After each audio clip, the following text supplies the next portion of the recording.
YouTube, Siciliano en su ¿Qué taller. tal? ¿Cómo les va? Espero que muy bien, espero que estén pasando un hermoso sábado. Bueno, los amigos que me siguen sabrán que compré para el tallercito una caja de tubos marca Entop. Y bueno, uno de los faltantes principales en una caja de tubos para mecánica, lo destaqué en el video, eran los dados sacabujías.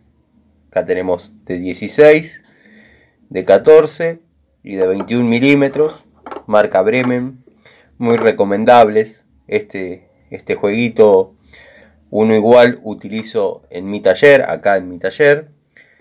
Y bueno, mango de fuerza de la línea Bremen, muy anatómico, una elasticidad bárbara al momento de trabajar, la verdad muy buen acero, mango antideslizante, corto, este es corto, mango de 12 pulgadas y este un poco más largo para torquear alguna tapa de cilindro, apretar alguna punta de eje.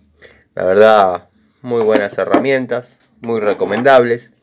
Los que estén buscando mangos de fuerza, manijas de fuerza y dados sacabujías, creo que es el momento ideal para que los compren.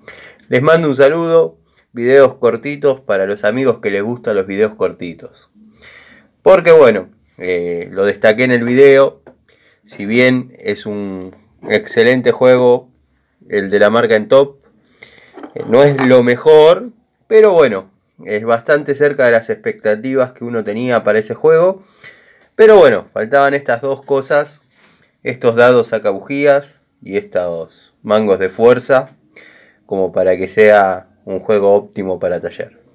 Así que bueno, nada, les dejo esto por acá, les mando un saludo y nos vemos en otra charlita de Siciliano en su taller.